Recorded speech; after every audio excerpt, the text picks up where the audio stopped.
அடர்ந்த காட்டில் ஒரு யானையும் புலியும் சிறந்த நண்பர்களாக இருந்தனர்.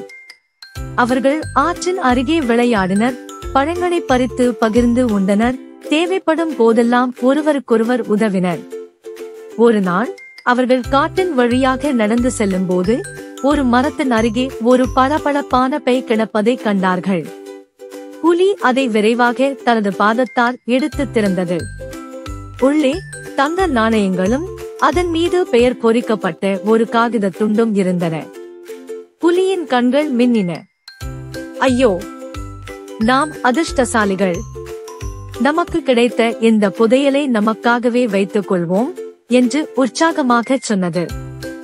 ஆனால் யானை தலையே ஆட்டியது. இல்லை நண்பனே, இது வேறு ஒருவருடையது. நாம் அதை திருப்பித் தர வேண்டும். புலி முகம் சுளித்தது. ஆனால் நாம் இதை எடுப்பதை யாரும் பார்க்கவில்லை. அதனால் நாம் இதை மறைத்து வைத்து பின்னர் பயன்படுத்தலாம் என்றது.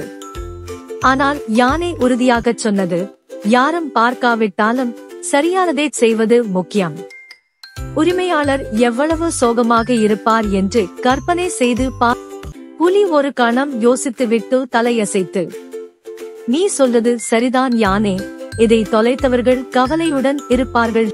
உள்ளே பெயர் எழுதப்பட்டிருந்த அந்த காகித துண்டை எடுத்து பார்த்தனர்.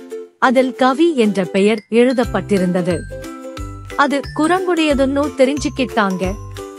பையை குரங்கிடம் கொண்டு போனாங்க. பையை கண்டதும் குரங்கு ரொம்ப சந்தோஷப்பட்டது.